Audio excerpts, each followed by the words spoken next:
நம்ம ஒவ்வொருத்தரோட வாழ்க்கையிலையும் நமக்கு பிடிச்ச மாதிரி அமைஞ்சிட்டா ரொம்ப சந்தோஷம் தானே. நம்மளோட தாட்ஸு நமக்கு என்ன தேவை அப்படின்றது நமக்கு தான் தெரியும். ஆனால் நிறையா இடங்கள்ல மற்றவங்க அதை இன்ஃப்ளூயன்ஸ் பண்ணுவாங்க. நிறைய பேர் நெகட்டிவாக இன்ஃப்ளூயன்ஸ் பண்ணுவாங்க. இது உனக்கு கரெக்டே வராது, இல்லை இந்த வீடை நீ இவ்வளோ காசு கொடுத்து வாங்கியிருக்கலாம், ஐயோ இவ்வளோ காசு கொடுத்து வாங்கிட்டியா அப்படின்னு. அவங்களோட வாழ்க்கையிலையும் இது எல்லாமே நார்மலாக தான் நடந்திருக்கும். ஆனால் என்னவோ நம்ம பண்ணுறது எல்லாத்தையும் குறை சொல்லுவாங்க. இது கரெக்ட் கிடையாது, அது கரெக்டு கிடையாது அப்படின்ற மாதிரி சொல்லி நம்ம மனசை புட் டவுன் பண்ணுவாங்க. எல்லா விஷயத்துலையும் இன்ஃப்ளூயன்ஸ் பண்ணுவாங்க. சின்ன விஷயம் ஆரம்பித்து பெரிய விஷயம் வரைக்கும் எல்லா விஷயத்துலையுமே அவங்க பண்ணுவாங்க. அப்படி பண்ணும் பொழுது நம்ம அறியாமலே நம்ம நெகட்டிவான பாதையில் பயணிக்க ஆரம்பிக்கிறோம்.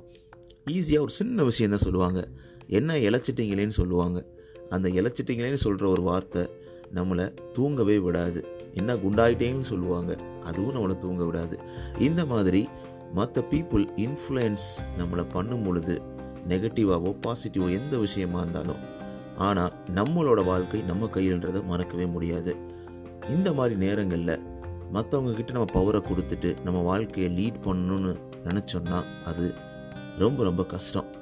இந்த மாதிரி நேரங்களில் எப்படி நம்ம stop giving people power over you, அடுத்தவங்களை நம்ம வாழ்க்கைக்குள்ளே விடாமல், அவங்களோட தாட்ஸை விடாமல் நமக்கு பிடிச்ச மாதிரி நம்ம வாழ்கிறது எப்படி, அதை பற்றி தான் இந்த எபிசோடில் தொடர்ந்து கேட்க போகிறீங்க.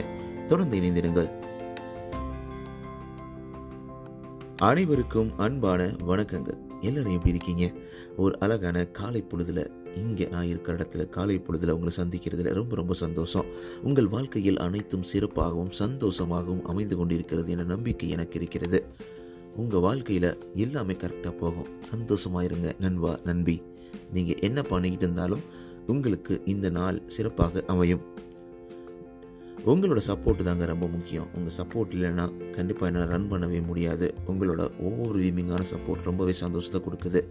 நிறைய நண்பர்கள் நண்பிகள் நீங்கள் எனக்கு மெசேஜ் பண்ணியிருந்தீங்க இன்ஸ்டாகிராமில். ரொம்ப சந்தோஷம் உங்களோட கனெக்ட் பண்ணதில்ல. ஸோ அது மாதிரி நீங்கள் என்னை கனெக்ட் பண்ணணுன்னா நீங்கள் பண்ண வேண்டியதெல்லாம் RJ Manu _ இன்ஸ்டாகிராம் பேஜில் எனக்கு டேரெக்டாக மெசேஜ் அனுப்பலாம். உங்களோட கேள்விகளை, உங்களோட தாட்ஸ், கமெண்ட்ஸ் எதனால அனுப்பலாம். நீங்கள் எந்த பாட்காஸ்ட் பிளாட்ஃபார்ம் லிசன் பண்ணாலும் மறக்காமல் சப்ஸ்கிரைப், ஃபாலோ பண்ணிவிடுங்க. ரொம்பவே யூஸ்ஃபுல்லாக இருக்கும். அது மாதிரி ஸ்பாட்டிஃபைல, ஆப்பிள் பாட்காஸ்ட்டில் நீங்கள் லிசன் பண்ணுறீங்கன்னா உங்களோட 5 ரேட்டிங்ஸை கொடுத்துக்கிட்டே இருங்க. அதுவும் எனக்கு ரொம்ப யூஸ்ஃபுல்லாக இருக்கும். ஸோ இதனால் எனக்கு என்ன நடக்குது அப்படின்னு பார்த்தீங்கன்னா, உங்களோட ஸ்மைல் தாங்க. அதுதான் என்னோட வேல்யூவும் கூட. இதனால் முழுக்க என்னோட ஓன் டைமிங்கில் இதை ஃப்ரீயாக கம்ப்ளீட்டாக ரன் பண்ணிக்கிட்டு இருக்கேன் உங்களுக்காக. அதுக்காக உங்களோட சப்போர்ட் ரொம்ப முக்கியம். நம்ம மற்றவங்க வாழ்க்கையில் ஒரு சின்ன மாற்றத்தை ஏற்படுத்த முடியும், நல்ல ஒரு பாசிட்டிவான ஒரு நோக்கத்தை உருவாக்க முடியும் அப்படின்னா அதுக்கு ரொம்ப சந்தோஷம். அதில் நீங்களும் ஒரு பார்ட் ஆஃப் இட் அப்படின்றதில் நீங்கள் பெருமைப்படுத்திக்கணும். ஓகே, நம்ம பாட்காஸ்ட்குள்ளே போயிடலாம். இன்றைக்கி நம்ம என்ன பார்க்க போகிறோம் அப்படின்னா, முன்னாடியே உங்களுக்கு நான் சொல்லியிருந்தேன், ஒரு நெகட்டிவ் இன்ஃப்ளூயன்ஸ் நம்ம லைஃப்பில் நிறைய பேர் பண்ணுவாங்க. நிறைய பேர் நிறைய இடங்களில் பண்ணுவாங்க. உங்கள் ஆஃபீஸ் லைஃபாக இருக்கலாம், இல்லை உங்கள் வாழ்க்கையில் இருக்கலாம், உங்களோட ஃப்ரெண்டாக இருக்கலாம், யாராக இருந்தாலும் எந்த ஒரு விஷயத்தை நம்ம பண்ணணும்னு நினச்சாலும் அந்த இடத்துல நமக்கு இது கரெக்டு கிடையாது, இது கரெக்டு அப்படின்ற மாதிரி அவங்களோட ஒப்பீனியனை தூக்கி போடுவாங்க. அந்த ஒப்பீனியனை வந்து நம்மளை மெதுவாக இன்ஃப்ளூயன்ஸ் பண்ணுவாங்க. நம்ம வாங்குகிற ஒரு சின்ன ஃபோன்லேருந்து நம்ம ஒரு பெரிய வீடு வாங்குகிறோம், இல்லை நம்ம வாழ்க்கையில் நம்ம ஒரு சின்ன சின்ன மாற்றங்களை, சின்ன சின்ன முடிவுகள் எடுக்கிறோன்னா நிறைய இடங்களில் நம்ம தடுமாற ஆரம்பிப்போம். ஸோ அந்த தடுமாற்றத்தை அவங்க பயன்படுத்திக்கிட்டு அவங்களோட தாட்ஸை நமக்குள்ளே புகுத்த ஆரம்பிப்பாங்க. பேசும்போதே அவங்க பண்ணுறது எல்லாமே கரெக்டுன்னு சொல்லுவாங்க. அவங்க பண்ணுறது தான் இந்த உலகத்திலேயே த பெஸ்ட் அப்படின்ற மாதிரி அவங்கள காமிச்சிக்குவாங்க. அது எல்லாமே நம்மளை அந்த நெகட்டிவ் இன்ஃப்ளூயன்ஸ் பண்ணும். நம்மளை தேவையில்லாமல் நம்மளை ஃபீல் பண்ண வைக்கும். ஸோ நல்ல ஒரு வெல்விஷராக இருக்கவங்க, நம்ம நல்லா இருக்குன்னு நினைக்கிறவங்க யாருமே நம்ம மனசுக்குள்ளே அவங்களோட எண்ணங்களை புகுத்த மாட்டாங்க. ஏன்னா ஒவ்வொருத்தருக்கும் ஒவ்வொரு எண்ணங்கள் இருக்கும், ஒவ்வொரு வே இருக்கும், ஒவ்வொரு ஐடியா இருக்கும். ஒரு வெல்விஷராக உங்களை கரெக்டாக கைட் பண்ணுறது ஓகே, உங்களை இன்ஃப்ளூயன்ஸ் பண்ண தேவை கிடையாது. அவங்க ஆலோசனை கொடுக்கலாம். ஈவன் நம்ம பாட்காஸ்ட் எல்லாமே உங்களுக்கு ஆலோசனைகள் தான் கொடுக்கும். ஆனால் உங்களுக்குன்னு ஒரு தனி ஓன் ஸ்டைல் இருக்கலாம். அதுக்கு ஒரு சின்ன சப்போர்ட் தான் இந்த பாட்காஸ்ட் அப்படின்ட்டு தான் சொல்லுவேன். நான் உங்களை இன்ஃப்ளூயன்ஸ் பண்ணணும் அப்படின்றது கிடையாது. ஸோ உங்களுக்கு பிடிச்ச லைஃப்பை உங்களுக்கு பிடிச்ச மாதிரி வாழணும்னா நீங்கள் உங்களோட ஓன் தாட்டை நீங்கள் அப்ளை பண்ணி தான் ஆகணும். ஸோ ஒரு சில இடங்களில் தடுமாறும் பொழுது நம்ம பாட்காஸ்ட் உங்களுக்கு ஹெல்ப் பண்ணும். ஒரு சில இடங்களில் நீங்கள் வருத்தப்படும் பொழுது நம்ம பாட்காஸ்ட் உங்கள் பின்னாடியே வரும். இது எல்லாமே பண்ணாலும் நீங்கள் உங்களுடைய ஓன் லைஃப்பை, உங்களுடைய ஓன் சிச்சுவேஷனை எவாலுவேட் பண்ணி தான் நீங்கள் வாழ முடியும். ஸோ அந்த நேரங்களில் நீங்கள் எப்படி மற்றவங்க உங்களை நெகட்டிவாக இன்ஃப்ளூயன்ஸ் பண்ணாமல் நீங்கள் உங்களை பார்த்துக்கிறது. நீங்கள் பாட்டுக்கு ஒரு கார் வாங்கியிருப்பீங்க. ஸோ எல்லாருக்கிட்டையும் அந்த சந்தோஷத்தை ஷேர் பண்ணுவீங்க. நான் அந்த மாதிரி கார் வாங்கியிருக்கேன், எனக்கு பிடிச்சிருக்குன்னு. ஓ, இந்த கார் வாங்கினீங்களா, இந்த வேலையில் வாங்கினீங்களா, இதை நீங்கள் இப்படி பண்ணியிருக்கலாமே, இந்த டீலர்கிட்ட போயிருக்கலாமே, இந்த கலர் வாங்கினா கொஞ்சம் நல்லா இருக்கும்னு ஒரு சில வார்த்தைகள் சொல்லுவாங்க. அது நம்மளை ரொம்ப கஷ்டப்படுத்திடும். ஸோ நிறைய முடிவுகள் எடுக்கிறதா கூட இருக்கட்டும். நம்ம இந்தியாவில் முக்கியமாக இது நடக்கும். நம்ம 12th முடிச்சுட்டு என்ன எஜுகேஷன் எடுக்க போனால் மற்றவங்களோட தாட்ஸை நம்ம மனசில் புகுத்துவாங்க. நமக்கு என்ன பிடிச்சிருக்குன்னு நம்ம கடைசி வரைக்கும் எவாலுவேட் பண்ணவே மாட்டோம். ஸோ அந்த மாதிரி தான் ஈவன் என்ன முதற்கண்டு நம்ம வாழ்க்கையில் அப்படி தான் நடந்திருக்கு. ஸோ இந்த மாதிரி நேரங்களெல்லாம் நம்ம ஒரு சில விஷயங்களை ஃபாலோ பண்ணோம்னா நம்ம இன்ஃப்ளூயன்ஸ் ஆகாமல், அந்த இன்ஃப்ளூயன்ஸ்லேயே ரொம்ப கொடூரமான விஷயம் என்னென்னா நெகட்டிவ் இன்ஃப்ளூயன்ஸ். நம்மளோட நெகட்டிவ் இன்ஃப்ளூயன்ஸை ஆக்காமல் நம்ம எப்படி தப்பிக்கிறது? ஸோ ஃபஸ்ட்டு பார்த்தோன்னா எஸ்டாப்ளிஷ் ஹெல்த்தி பவுண்ட்ரின்னு சொல்லுவாங்க. ஸோ உங்களோட கோவொர்க்கராக இருக்கலாம், இல்லை உங்கள் ஃப்ரெண்டாக இருக்கலாம், இல்லை உங்களோட ரிலேஷனாக இருக்கலாம்.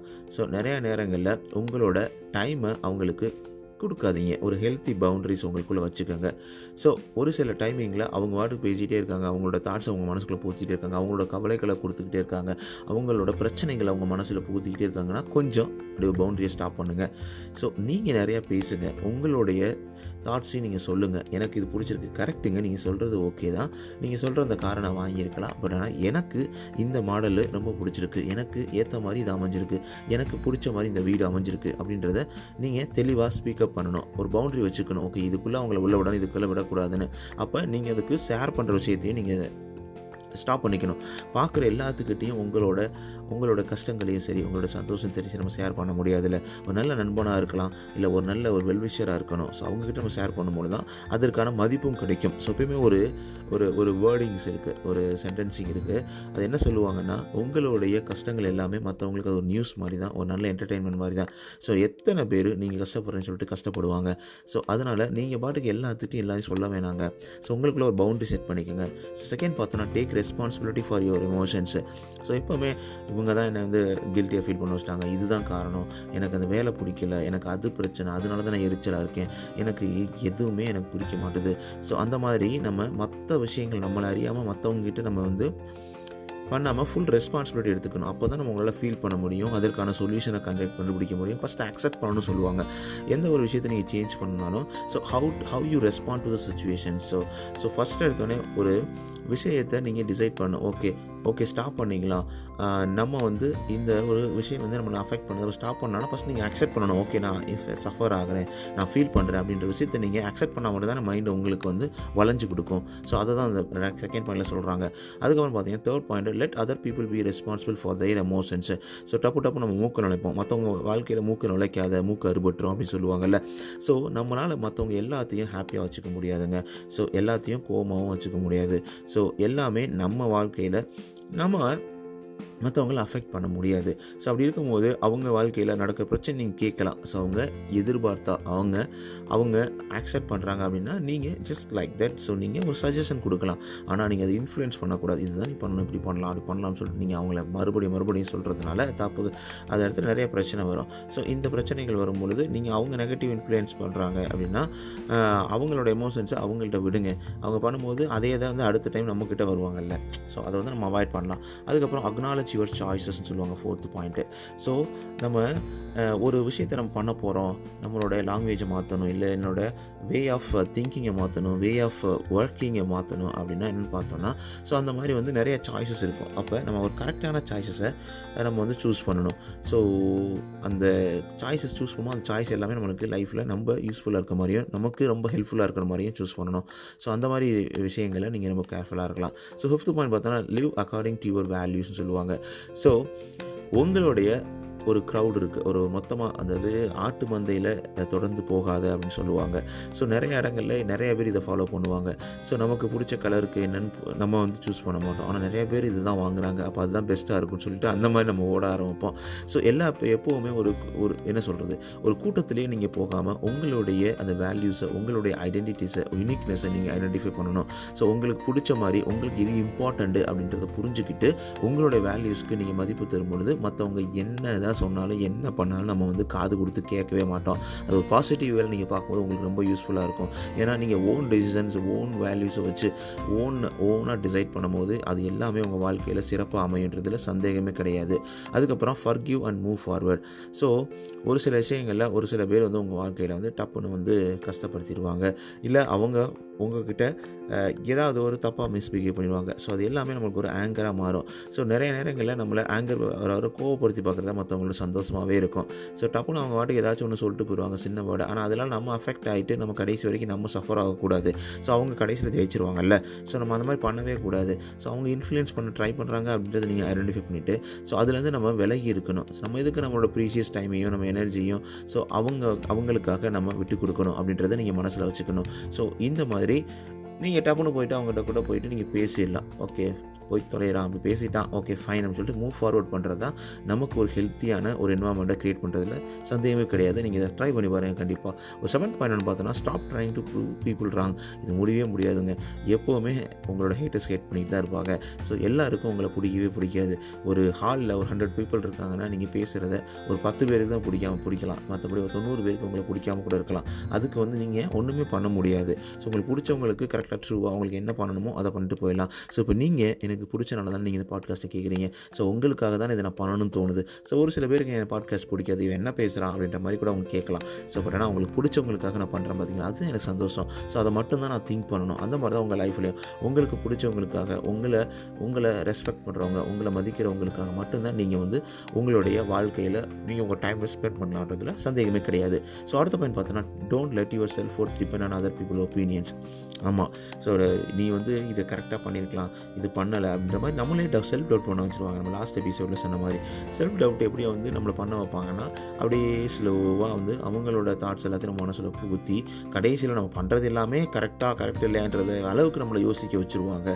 ஸோ அவங்க பாட்டுக்கு அவங்களோட தாட்ஸ் எல்லாத்தையும் நம்ம மனசுக்குள்ளே புகுத்திக்கிட்டே இருப்பாங்க. அவங்க குப்பை எல்லாத்தையும் நம்ம மனசில் கொட்டிக்கிட்டே இருப்பாங்க. அது எப்படிங்க நம்மளால் அலோவ் பண்ண முடியும்? அதனால் அப்படி பண்ணவே கூடாது. அதுக்கப்புறம் டோன்ட் வேஸ்ட் எனர்ஜி கம்பெயிலிங்னு சொல்லுவாங்க. ஸோ ஒரு சிலர் உங்களுக்கு பிடிக்கலையா, ஒரு சில பேர் வந்து அவங்க பேசுகிறது உங்களை இன்ஃப்ளூயன்ஸ் பண்ணுறாங்க தெரிஞ்சிச்சுன்னா கொஞ்சம் விலகி இருக்குது நல்லது. அதை விட்டு அவங்க கூடயே இருந்துக்கிட்டு அவங்க கூடயே வந்து ட்ராவல் பண்ணிக்கிட்டு அவங்க இப்படி பண்ணுறாங்க, இது கரெக்டாக இல்லை, எனக்கு பிடிக்கல அப்படின்ற கம்ப்ளைண்ட் பண்ணுறது வேஸ்ட்டுங்க. ஸோ விலகி இருங்கள். ஏன்னா நெகட்டிவ் பீப்புள் வந்து ரொம்ப பேடாக உங்களை அஃபெக்ட் பண்ணுவாங்க. உங்களால் எதுவுமே பண்ண முடியாது, எதுவுமே தப்பிக்கவே முடியாது. ஸோ அந்த நேரங்களில் அவங்ககிட்ட இருந்து விலகி இருக்கிறது தான் நல்லது. ஸோ 10th பாயிண்ட் பார்த்தீங்கன்னா, stop thinking about unhelpful interaction with others. So நிறையா டைம் நம்ம நிறையா மனிதர்களை சந்திப்போம், நிறையா பீப்புள்கிட்ட பேசுவோம். ஸோ அவங்ககிட்ட பேசும்போதெல்லாம் ஒரு சில பேர் அவங்க பேசுகிறவங்களுக்கு பிடிக்காது, அவங்க சில விஷயங்களை நம்மளுக்கு அஃபெக்ட் பண்ணுற மாதிரி சொல்லியிருப்பாங்க, அவங்களோட வேர்டிங்ஸ் நம்மளுக்கு கஷ்டப்படுத்திருக்கலாம். ஸோ அந்த மாதிரி நேரங்களில் அந்த கான்வர்சேஷன்லாம் நீங்கள் வந்து மறக்கிறது தான் நல்லது. ஸோ அதை விட்டு அவங்க நம்ம மனசுக்குள்ளே அப்படியே வச்சு சைக்கிள் பண்ணிக்கிட்டே இருப்போம், ரீசைக்கிள் பண்ணிக்கிட்டே இருப்போம். ஓகே, இது நடந்துருச்சு, இப்படி பேசிட்டானே சொல்லும் போது தான் நம்மளை ரொம்ப பேடாக அஃபெக்ட் பண்ணும். ஸோ அந்த மாதிரி நேரங்களில் நம்ம கொடுக்காதீங்க. ஃபஸ்ட்டு அந்த மாதிரி ஒரு நெகட்டிவ் பீப்புள்கிட்ட பேசினதே தப்பு. ஆனால் பேசிட்டோம், ஆனால் அவங்களோட நெகட்டிவ் எண்ணங்களுக்கு நம்ம இடம் கொடுத்தோன்னா நம்ம மைண்டு நம்மளை அறியாமலே நம்மளை கஷ்டப்படுத்த ஆரம்பிச்சிடும். ஸோ அந்த மாதிரி இருக்கும் பொழுது நம்ம அந்த ஒரு வாய்ப்பை அவங்களுக்கு கொடுக்க வேணாமே. ஸோ நம்ம வாழ்க்கையில் நம்ம கையில் எடுத்துகிட்டு நம்ம தொடர்ந்து முன்னேறிக்கிட்டே இருக்கலாமே. இந்த 10 பாயிண்ட்ஸ் நம்ம ஃபாலோ பண்ணும்போது யாராலையுமே நம்மளை இன்ஃப்ளூயன்ஸ் பண்ண முடியாது. நமக்கு பிடிச்ச மாதிரி சந்தோஷமான வாழ்க்கையை நம்ம லீட் பண்ண முடியும். அவங்க யார் என் வாழ்க்கையை இன்ஃப்ளூயன்ஸ் பண்ண வேண்டியதுக்கு? ஸோ என்னோட நெகட்டிவிட்டி எல்லாத்தையுமே தூக்கி எறிஞ்சிட்டு ஒரு பாசிட்டிவான லைஃப்பில் நம்மளால் ட்ராவல் பண்ண முடியுன்றதுல சந்தேகமே கிடையாது. ஸோ இந்த பாயிண்ட்ஸ்லாம் ட்ரை பண்ணிட்டு உங்களுக்கு எப்படி உங்கள் வாழ்க்கையை மாற்றுது அப்படின்றத அந்த ஃபீட்பேக் கேட்குறது ஆர்வலாக இருக்குது. அது மட்டும் நான் உங்களுக்கு கமெண்ட்ஸ், தாட்ஸு, அது மாதிரி உங்களோட கொஸ்டின்ஸ் எதுவாக இருந்தாலும் RJ_Manu_ இந்த இன்ஸ்டாகிராம் பேஜில் எனக்கு எழுதி அனுப்புங்க. நான் ஆவலாக காத்துக்கிட்டு இருக்கேன்.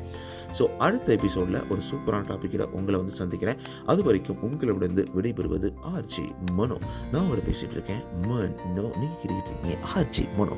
இது உங்களோட நம்பிக்கை. உங்கள் வாழ்க்கையில் அனைத்தும் சிறப்பாகவும் சூப்பராகவும் சந்தோஷமாகவும் அமைவதற்கு வாழ்த்துக்கள். நீங்கள் எங்கே இருந்தாலும் உங்களோட சந்தோஷம் எனக்கு இங்கே தெரியுது. ஸோ உங்கள் சந்தோஷத்தை தொடர்ந்து உங்கள் கேட்சப் பண்ணி லைஃப்பில் சந்தோஷமாக, ஹாப்பியாக, நிம்மதியாக வாழுங்கள். ஜேகே நண்பா, நன்றி.